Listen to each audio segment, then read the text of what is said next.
Tonight, as you can see, we're going to be talking about the table of showbread. Of course, every week we've read from 1 Peter chapter 2 and verse 9 that says you're a chosen generation, a royal priesthood, a holy nation, a peculiar people. And I can't stress enough that these lessons mean nothing if you don't grasp the fact that you're a royal priest. I had a lady a few years back tell me because of bad experiences with the church, I listen, and I go home. That's the extent of who I am as a Christian. And I understood what she was trying to tell me. She'd been burnt. She didn't like the drama. She had trouble getting along with people, whatever it was. But she misses the obligation that she has. None of this, what Christ has done for us, means anything in our own lives if we don't play our role. And our role in his service is to be a priest. Now, here you look, here's our picture of the tabernacle. And we have entered into the outer courtyard. We talked a few weeks ago about the brazen altar where sacrifices are offered. Last week, we talked about the laver. And now we're going to talk about the table of showbread. Now, the thing I want you to notice is that we have jumped with the table of showbread into the tabernacle itself. We are not in the outer courtyard anymore. We have crossed another barrier. And I can't stress enough, when you look at this diagram, the first thing you should see is barriers. God is there in the Holy of Holies, but no matter who you are, you've got some barrier. I'm a Gentile. I can't go into the outer courtyard. I'm a Jew, but I'm not a priest. I can't go into the holy place. I'm a priest, and I can't go into the Holy of Holies where God is. Everything has a roadblock. And since Adam and Eve sinned in the garden, there has been a roadblock. Now, why are there all these roadblocks? Because the holy and the profane have to be separated. And in that little room, 15 by 15, is a holy God. And outside of that room is sinful man. Outside of that room is man trying to deal with his sin the best way he can. It's man trying to eke out a relationship with God. Now, this might not seem like a big deal to us because we say, well, we don't go to the temple or the tabernacle anymore, and a lot of these barriers have been torn down. But it's important for us to realize that there are barriers that people have between us and God today. And if we're not serious about getting rid of those and going through those barriers, then we have no hope. Last week I mentioned that there was a lady who called me and asked me to pray for her daughter. Do you guys remember me saying this? She asked me to pray for her daughter because she said, I can't. If I could rewind time, I would have filmed the reaction on everybody's face because there were a lot of people who didn't really like that I said that. They kind of went. Because what we thought was, don't you think he'll still listen? Don't you think he'll have a little pity? Sin has caused a roadblock where God is not looking. Okay, that's important for us to realize. And on the Sermon on the Mount, we have those that come and say what? We've prophesied in your name. We've cast out devils in your name. We've done many wonderful works in your name. And Jesus' reply is what? Depart from me, because I never knew you. He doesn't say, no, you didn't cast out demons in my name. He doesn't say, no, you didn't prophesy in my name. He doesn't say you didn't do many wonderful works in my name. He says, I don't know who you are. And if you go to John the 10th chapter, Jesus says, I know my sheep and I call them by name. This relationship that we can have with God only takes place when the barriers come down. Sin is a barrier that has kept everyone from God. And that isn't just, well, we don't get to go to heaven. It is we can't have a relationship. Doesn't mean people don't have good intentions, and it doesn't mean that people didn't do nice stuff. It means that sin has created a barrier that allows God and man not to have a relationship. And what we see in the temple and the tabernacle is we see barriers, and we see the ability for those barriers to come down. And so as we look at tonight at the table of showbread, it's important for us to realize that we have crossed another barrier. We are in a place that only the priest can be. Now, if you'll turn your Bibles to Exodus chapter 25. In Exodus chapter 25, we have the description of what the table of showbread is supposed to be. I broke this down on a few slides, but it says in verse 23, "You shall make the table of acacia wood. 2 cubits shall be its length, a cubit its width, a cubit and a half its height, and you shall overlay it with pure gold, and make a molding of gold all around. You shall make for it a frame of a handbreadth all around, and you shall make a gold molding for the frame all around. And you shall make for it 4 rings of gold, and put the rings on the 4 corners that are its 4 legs. The rings shall be close to the frame as holders for the poles to bear the table. And you shall make the poles of acacia wood and overlay them with gold, that the table may be carried with them. You shall make its dishes, its pans, its pitchers, its bowls for pouring. You shall make them of pure gold, and you shall set the showbread on the table before me always." What we have there is we have God's description. This is what I want it to look like. Now, what's the biggest change between this and the altar of burnt offerings and the laver? We have switched from bronze to gold. We have crossed a barrier. We are getting what? Closer to God. We are putting more of a distance between what is holy and what is profane. Now, I found this picture, and it is of the pictures that I looked at today, probably in some ways the best and in some ways the worst. If you look at the article at the bottom of the screen, that is probably the best rendition that they have for the table of showbread. It is a small golden table. On it is going to be 12 loaves. We're going to talk about this in a little bit. There is going to be some incense that's placed on top of these loaves. But he mentions the pitchers and the bowls and the spoons. What do you think that stuff is for?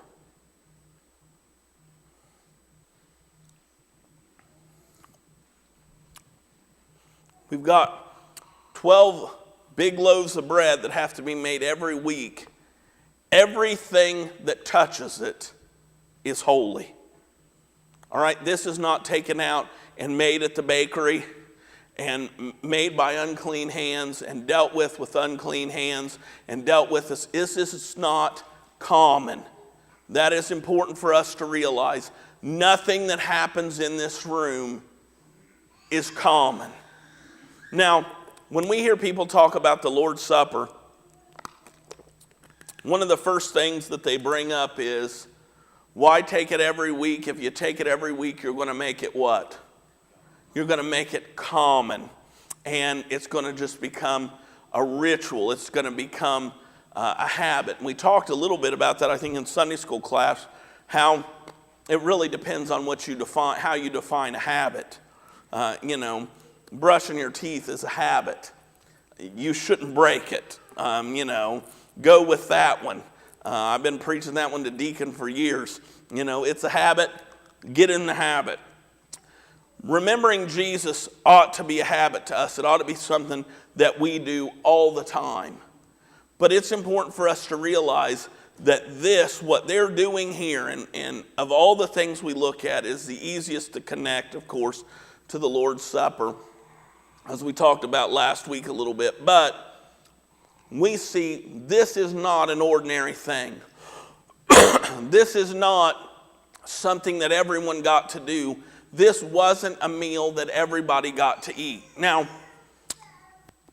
a few years back, one of our Bible colleges built a big building, and it was their preaching wing of their college, and they decided because of that, they wanted to grant it success.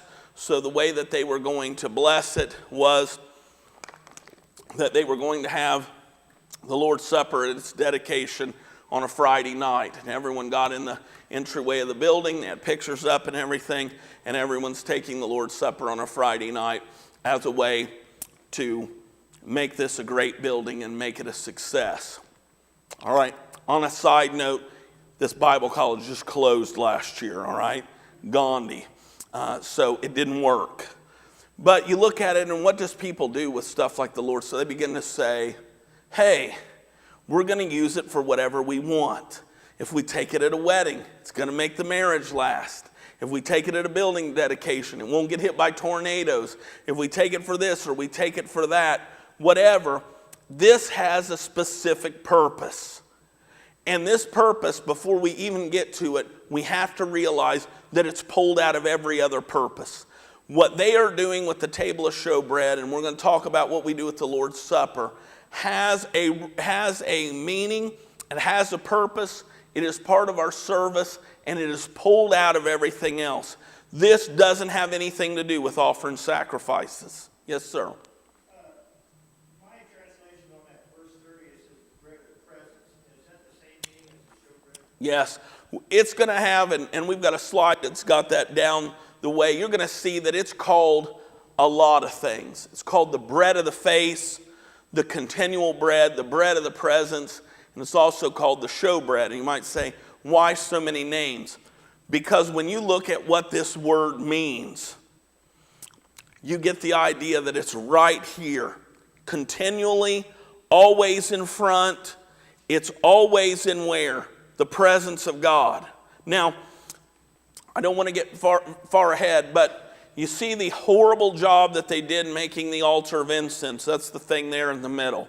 When I said this was good and this was bad, they did a good job on the showbread. They did a pretty bad job on the altar of incense. You look at the altar of incense, and right on the other side of that altar is a curtain. And on the other side of that curtain is God. Now think about the priest who comes in here. He's going to deal with this once a week, but he's going to have to come in and he's going to have to put coals on the altar of incense and put incense on it. They're going to have to trim the wicks and the lampstand and add oil to it. There's going to be all sorts of maintenance that has to go on in this room. And can you imagine walking into this room and knowing God's on the other side of the curtain?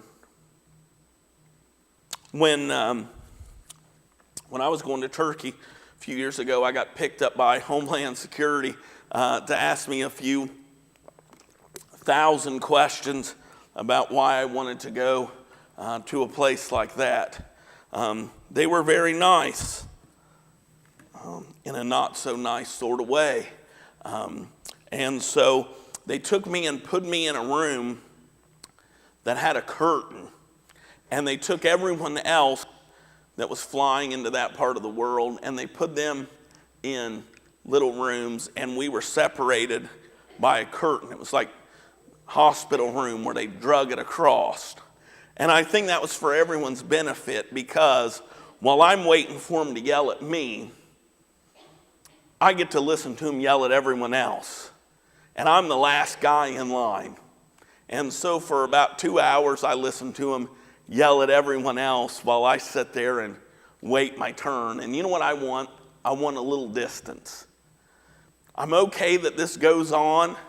I would just rather had a little bit of distance between me and the guy next to me, because what I start thinking is they pulled us in this room for a reason, because there's a possibility that we're connected with terrorism.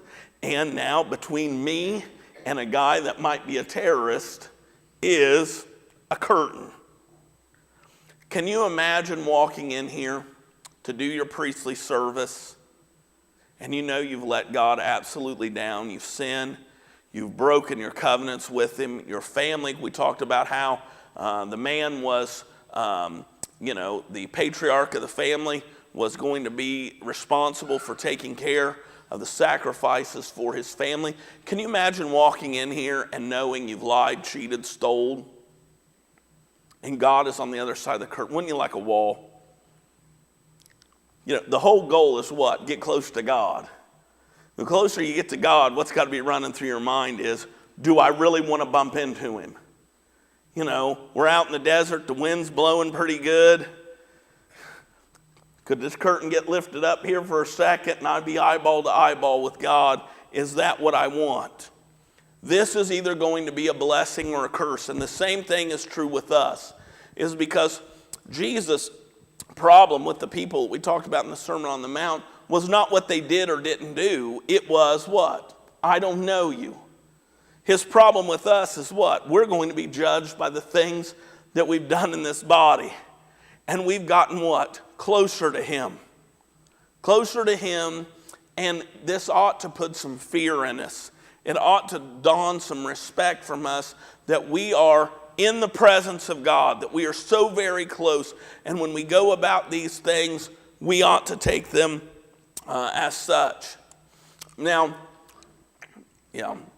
here we have where we're at. We're crossing that divide from the profane to the holy. Remember, everything that takes place in this courtyard is dealing with sin. All right? The altar is dealing with sin because they're offering sacrifices, try to deal with the sin. The laver's trying to deal with the priest and their dirtiness.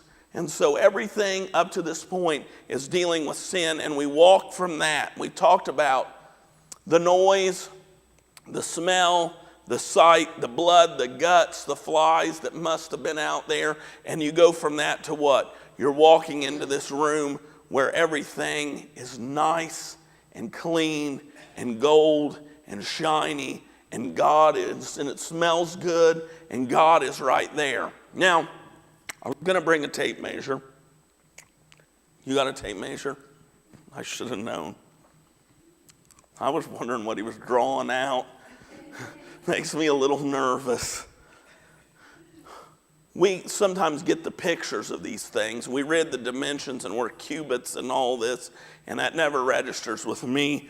We are 36 inches long. All right, 36 inches long. We are 18 inches wide, and we are 27 inches high. This is not a substantial table. This is not an end table. You don't set this beside the recliner and set your Coke on it. This is a small table. And one thing, when you begin to really look at the dimensions of this stuff, you're going to come to the conclusion that none of it was as big as you thought it was.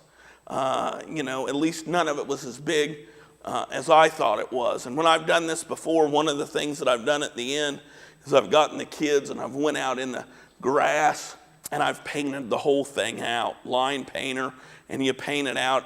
And my reaction every time, I've probably done this 6 or 7 times, every time I've done this, I walk into it and think, it can't be this little. You walk into the holy place and you're like, it can't be this little. And you walk into the Holy of Holies and you think, wow, this is where God lived, and it can't be this little. This is not a big piece of furniture. It is small. It serves one purpose. Now, we see the recipe in Leviticus 24, verses 5 through 9. And I'm trying here. My voice is starting to go just a little bit. It says, and you shall take fine flour and bake 12 cakes with it. 2/10 of an ephah shall be each cake, and you shall set them in 2 rows, 6 in a row, on the pure gold table before the Lord. And you shall put pure frankincense on each row, that it may be on the bread for a memorial, an offering made by fire to the Lord. Every Sabbath He shall set it in order before the Lord continually, being taken from the children of Israel by an everlasting covenant. And it shall be for Aaron and his sons, and they shall eat it in a holy place, for it is the most holy to him, for an offering of the Lord made by fire, by a perpetual statute. Now, there's a few things that I want us to see. One, this is to be eaten by Aaron and his sons, and it's to be eaten in the holy place. Right now, that is so very important because Aaron and his sons are the priests. The priests are coming from Aaron's line. Every high priest came from his line. They are supposed to, once a week, set this in order, and they are to eat it in the holy place. And that should just be more proof to us that this was only eaten by the priest. They are the only ones who come into this. And when that is over, they do it all over again. And what is it for? It says the bread for a memorial. Now you think about Jesus with the Lord's Supper. What was his command? Do this in remembrance of me. All right? It's all about remembering. That's why when people say, if you do it every week, it becomes so commonplace. Guess what? The goal is for us never to forget. That is the purpose of the Lord's Supper. Don't ever forget. I was talking to a friend of mine who I spend some time with on the internet or on the phone, who is a not so recovering drug addict. Let's call him that. Not so recovering drug addict. And what I try to do is not explain to him, hey, you got to knock this off. Hey, there's a better life. Hey, you know better than this. What I'm trying to do is to get him to remember how he felt when they came and took his kids, when they came and took his freedom, and when they threw him away in prison for a few years. I want him to remember that. Because when they picked him up and took his kids away from him and threw him in a box, and I went to see him, he told me it was the worst feeling that he ever had in the world, and he would never, ever touch the drugs again. Now, he's had a few episodes touching the drugs again. That is a result of him forgetting how he felt that one moment. I believe with all my heart, if he remembered that, we'd be done. Yes, sir.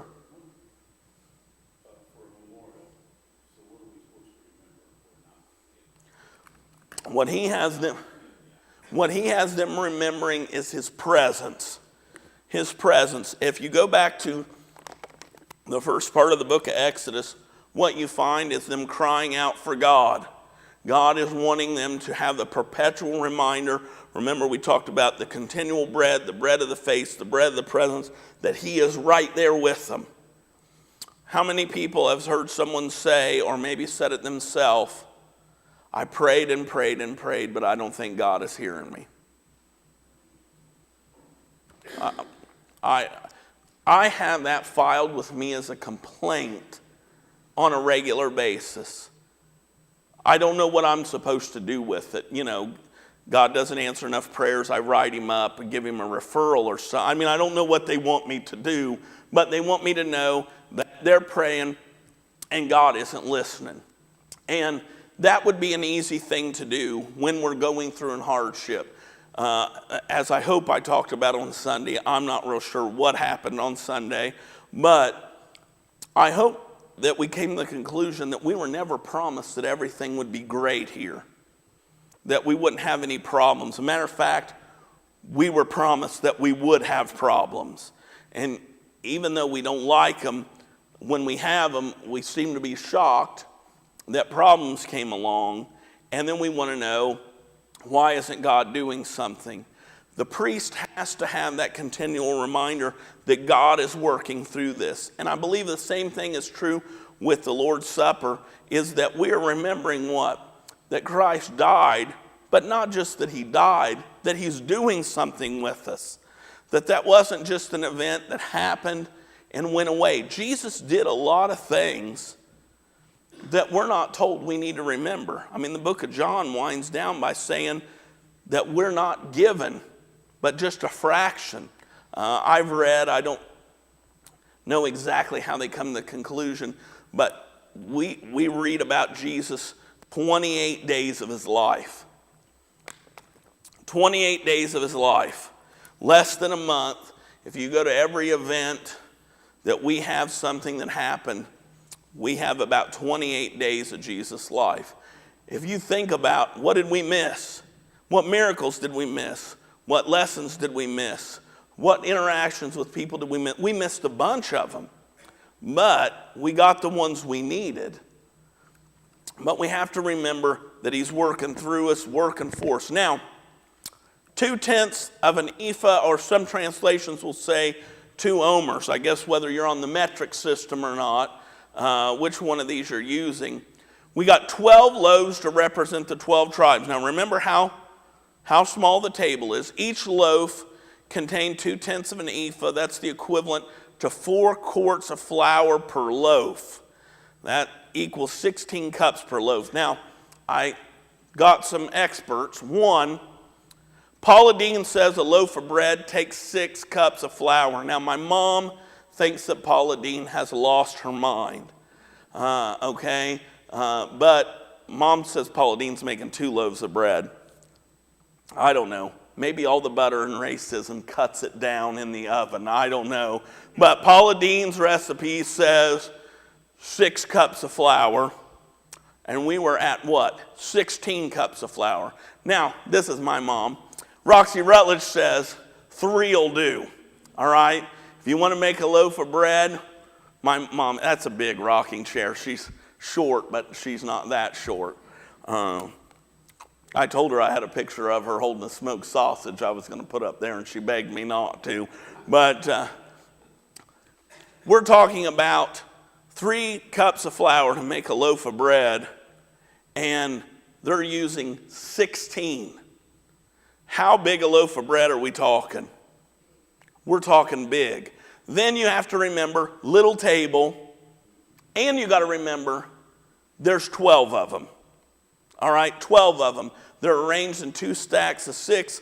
They've both got incense on the top of them. They're going to sit there for that week, but you have to get the picture. Little table, big loaves of bread. All right, here's some of the names. We talked about the showbread, bread of the faith, bread of the presence, and the continual bread. This was so that they could have the constant reminder of why they're doing what they're doing. Now, let me ask you this. Knowing people, do you think it's possible for these guys to go in there, offer sacrifices, wash in the laver, trim the lampstand, offer incense on the altar, go through all of those routines and forget why they're doing it? You think it's possible? You think it's possible to have, if you read the book of Malachi, you'll find out not only is it possible, that it absolutely, positively happened. That they were going through God on the other side of the curtain. They're going through all this and they forgot what they're doing it for. That made them lose all their standard. When they lost all their standard, they dropped whose standard? All the people coming to offer standard. When they dropped their standard, God says, don't make any more fire on my altar. Somebody close the door in a way that no one else will ever be able to open it, because God wanted things the way that he wanted them, and he was worthy to get it that way. What the table of showbread does is it causes these guys who were going through, I hope we're getting this picture, a tremendous amount of hustle and bustle. Fight to get man's sin taken care of. Fight to have a relationship with God day after day after day after day. And then one time on the Sabbath day, they have to shut the whole thing down. And all the priests come together into the holy place. They line these 12 loaves of bread up, and they eat them because God is right there on the other side of the curtain. It is remember who's here with you. Remember what you're doing this for. We read this earlier in Leviticus 24, that this was a perpetual statute. It was eaten by Aaron and his sons. It's important to realize that it was eaten on the Sabbath day. I hope everyone in here realizes that the Sabbath day is not Sunday. The Sabbath day is Saturday.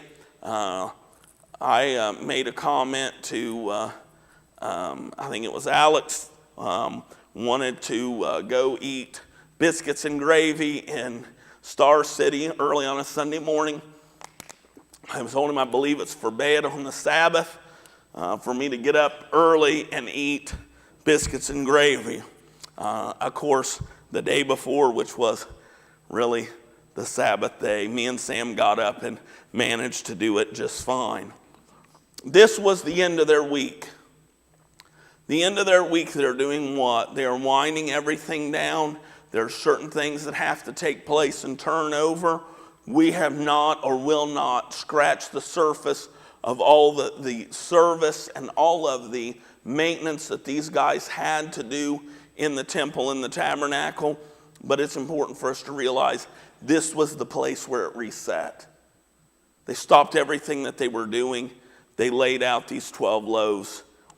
And they went through this because they were reminding themselves, it's continual statute. God is right there. God is still doing something with us.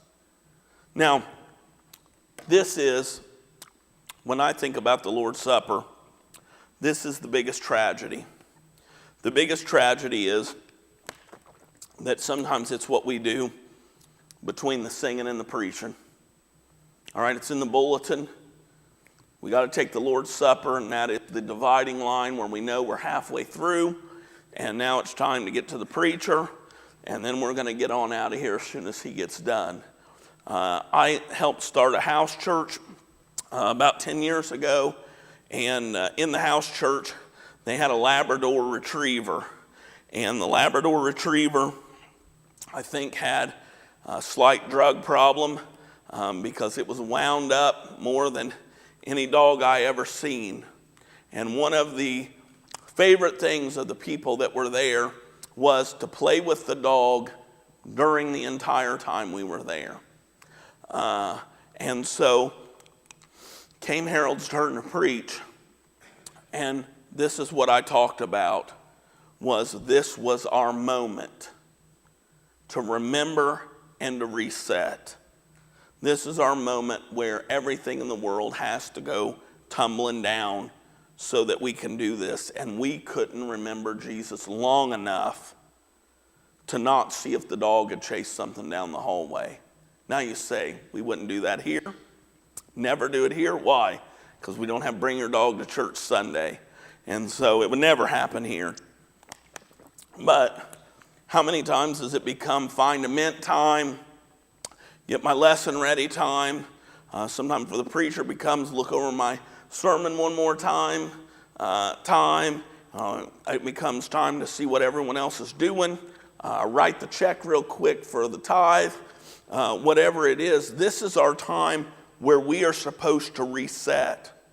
When I was a kid, our preacher rounded us up and he had a bunch of stopwatches. And we were supposed to keep track. Everyone had a different time. And one of them had preach and I had prayer. I remember that. Every time someone prayed, I had to time them when they started, when they stopped, through how much praying we did. We went through everything. And the person sitting next to me, she had the Lord's Supper. It was an easy one. You didn't have to start it and stop it. They started it, got done, and he had asked them the week before, why are we here? And everyone said, we're here today to take the Lord's Supper. Of everything we did, it was the least amount of time spent. Now, I don't think that minutes equals our seriousness. But I remember when I was a kid, things happening, people getting up, people doing all sorts of things. And it was drilled into my head that this is the time when the whole world stops. Now, for the priest, that's exactly what happened. They're not out cutting a lamb's throat. For it to be quiet in the temple and the tabernacle was probably a strange thing, where people are not hustling and bustling by. That happened all of the time, except for this one time on the Sabbath day where they get together and they eat from the table of showbread, and then immediately the old loaves are gone and the new ones set down, because we're going to meet back here next Sabbath day and we're going to do it again. And every time the priest walked by, there it sat. Every time they trimmed the lampstand, every time they offered incense, they walked by, and it's coming. It's coming that time that is different than every other time, and this is what we're going to do. I've always been a big proponent of, I hate to hear people say that the Lord's Supper is more important than anything else. Has everybody heard people say, it's the most important thing we do? The bottom line is, if God told us to do anything, nothing could be any more important. When he tells us that we're to provoke one another to love and good works, there's nothing that could be more important than that. If God said to do it, it is of the utmost importance. What makes the Lord's Supper and what made eating the showbread for the priest so much different was this is a time when the world went on and did what the world does, and we stopped. Now, when we're convincing people to take the Lord's Supper on the first day of the week, we will tell them to turn in their Bibles to Acts chapter 20 and verse 7. And let's turn there in our Bibles. I had a little computer problem today, so I'm a little bit short on the slides. We're going to come back to the last one, but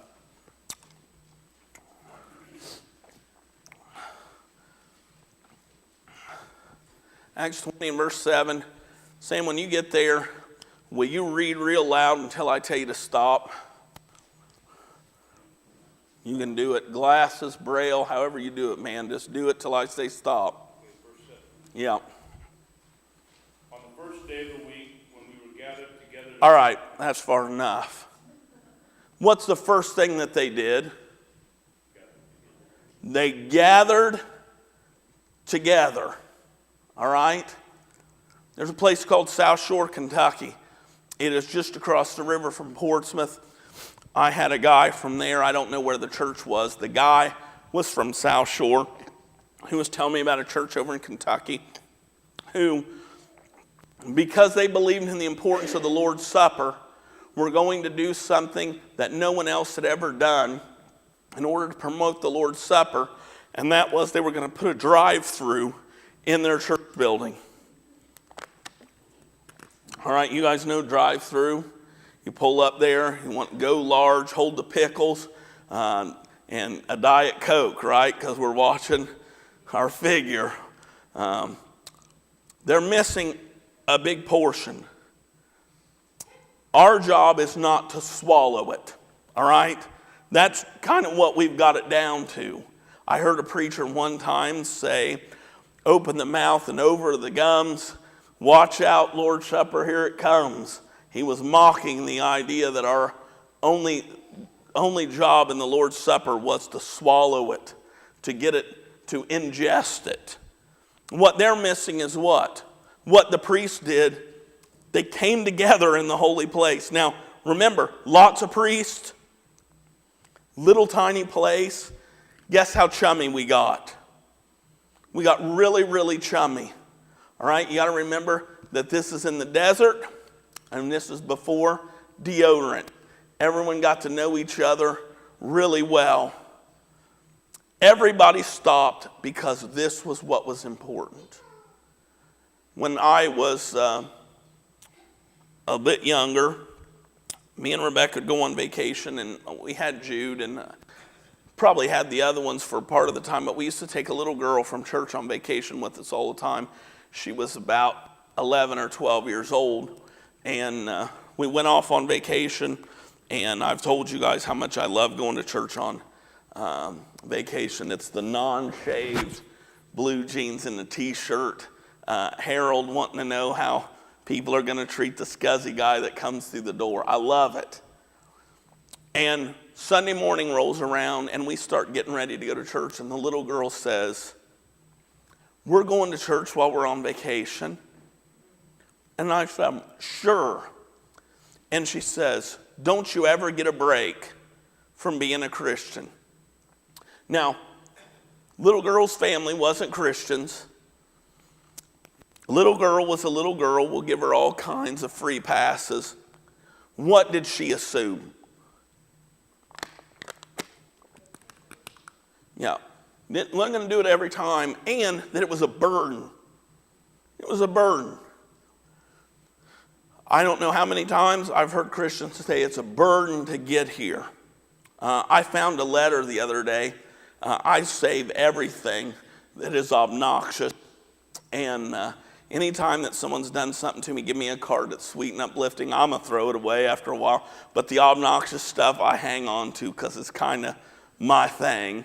And it was a scolding letter that was written to me because I had asked a Sunday school teacher to do something that no one had ever asked a Sunday school teacher in the history of Sunday school to do, and that was to be here when Sunday school started.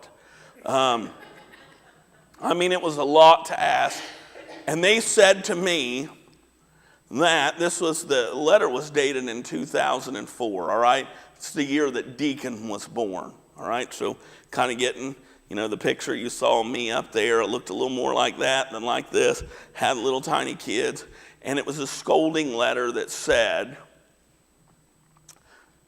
"I can't believe that you don't understand." And all I said was, "Hey man, we got unsupervised kids for 20 minutes. If you can't be here to teach your class, we'll find someone to do it."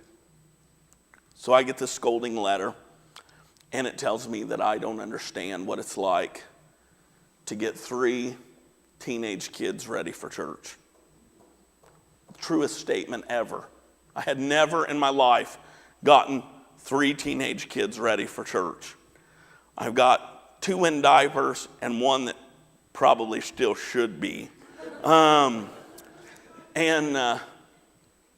response was, "I'm so sorry." I wrote back, emailed back.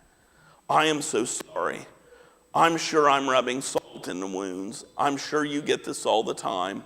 I'm sure the school throws a fit when they're late, and I'm sure your job has a fit when you're 20 minutes late. I'm sorry, I'll never bring it up again." And I got an email right back. And the email said, No. My kids are never late for school, and I am never late for work." Now, what she let me know was there's standards sometime. And there's standards where? Everywhere but with God. And God has asked for what? Less than her job did. Her job wanted what? 40 hours a week. Less than the school wanted. That's probably what? 36 hours a week or so. You're getting up there. What she was complaining about was 20 minutes that she couldn't give God. I hear people say every week. Folks, when we do that, we're seeing it as not as a privilege, but as a burden, as a chore for the priest to get to stop everything and to let everything quiet down for a minute and to go in there and to remember that God is right there and that he's still working with us. That was everything. And it could be that for us as well. Now, we're going to jump back to showbread and the Lord's Supper. Some of the things that are obvious, they're both unleavened bread, both eaten weekly, both eaten by the priest, and both were eaten in the presence of God. Now, I want you to turn your Bibles to 1 Corinthians chapter 10 and verse 16. Sam, since you read next to nothing, and since you've got your glasses on, 1 Corinthians chapter 10 and verse 16, please.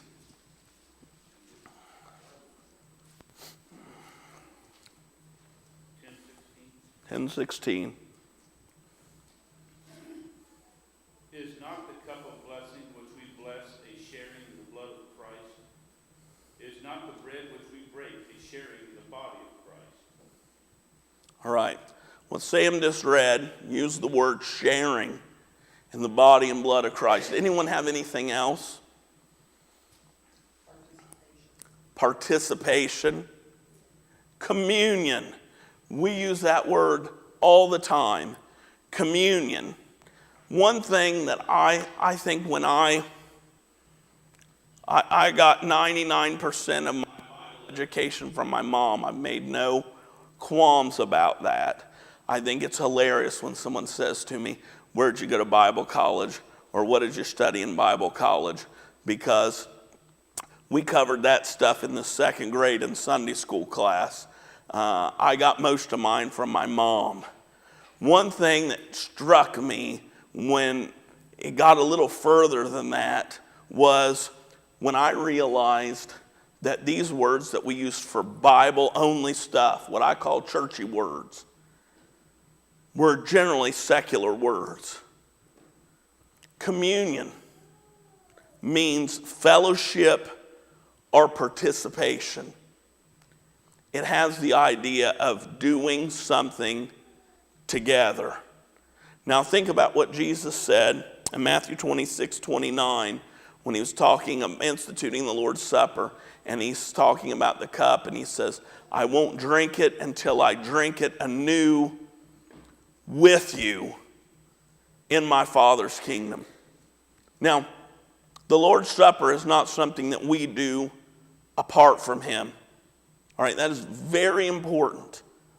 This is something that he promises he will do with us. It is our partnership. Now, Rebecca's been making a list when she has countertops who she's going to invite over to eat. All right? She's like, people have been nice. They invited us over, and I know that you invited us over for one reason, so we would invite you over. It was your only reasoning behind it, and she wants to have some people over. Some of you she hasn't mentioned. I don't think she's ever mentioned having Mark over, so she does have standards with how this is going to go.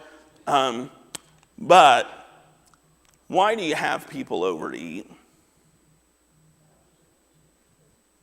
Yeah. I've been over to some of your all's house. What do you want to do? You want to find out who I am. Sometimes you find out. Goes both ways there, buddy. But if we don't spend time together, we don't know who we are. You know that you guys knew me for like 4 hours before I became your preacher. I want you to think about that for a minute. 4 hours. Now, I talked to Kirk it was great talking to Kirk. Talked to Sam, seemed like for years. But we didn't know each other. And truth be told, we don't know each other as well as we will. Sometimes I will say something and I will watch because ears will perk up and think, where's he going to go with this? Because this could get bad real quick. I see it. I love it. I love it because you know when I say, oh, you're safe with Harold. You're safe with Harold because what you hope, I hope is true. He's a Bible thumper. But sometimes you all look a little nervous. And I like it. I mean, I'm going to hold on to that until I convince you that you don't have to be nervous anymore. But until we spend time together, we're never going to know each other. Never going to know each other. The same thing is true. If we're having a relationship with God, he wants us to do what? To take time out of everything, even our service, and spend time. This is it. This is it. You think about what happens in this room. We've got the table of showbread where we stop and we have our quiet time and remember that God's there. Next week, we're going to talk about the lampstand. The Old Testament is really, really frank about his word being a lamp to my feet and a light to my path. That's what? God shining his light to us. Then the other thing we've got in the room is what? We've got the altar incense, which the book of Revelation comes right out and says is the prayers of the saints. That's us talking to him in this room, this holy place, this place that's set apart from everything else. That's where our relationship with God is built. That is where we leave the profane and we come in as set apart priest of God, and we take our time, and the world gets blocked out. The only light in there comes from that lampstand. The only smell that comes in there is coming out of that altar of incense. The only food that's in there is what? Is what reminds us of him. That's where our relationship is built. Now, those are things that we do in this room. And yet, how many times does someone say, do I have to come every Sunday?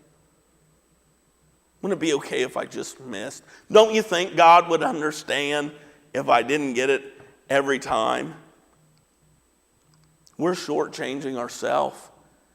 It's the place where our relationship is built. I'm going to close with a story. I had a preacher friend who spent some time in Australia. If you ever notice, God is calling preachers to Australia and the Bahamas like never before, okay? There is a real push to get the gospel into good tropical climates with no Muslims with curved swords. He wants the gospel there. Not calling a whole lot of people to Idaho these days, all right? It just doesn't happen. And I had a friend who went to preach in Australia, and I got to go pick him up. And there was one of these little round setting things, some architectural designer thought it would be a great idea, instead of have a bench that was in a row, to have one that was in a circle, so that people did this and talked and yelled around the corner, and everyone that sat there was together except me.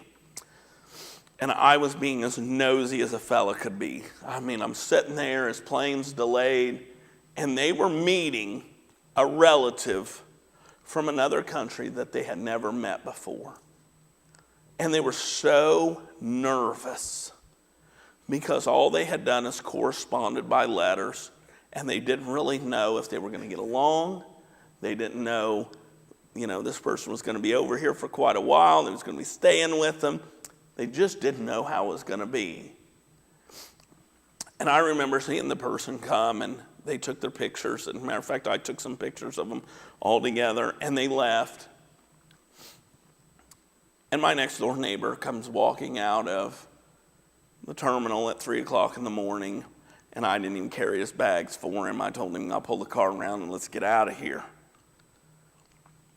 They were nervous for this reason. They did not know who they were meeting. I sometimes can let it roll off.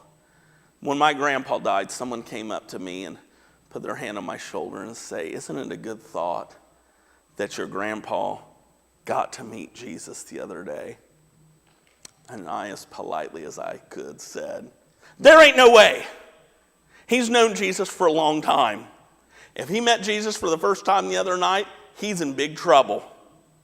Now, I know that this nice lady just wanted to say, I'm sorry your grandpa died, but I guarantee you she'll never say that to me again. Of course, my grandpa only died one time, so only did this once.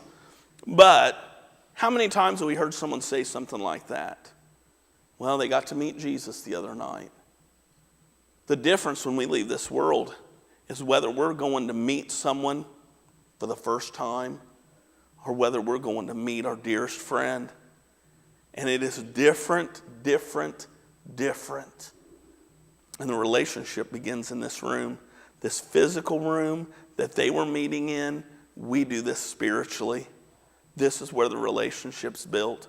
This is where we prepare ourselves to go see and to serve our old friend. The other day, my mom said to me that she was thankful. She was a little bit loopy from the medicine, but she said she was thankful for some of the things that I had done for her rather recently, because she knew that they were things that I didn't want to do.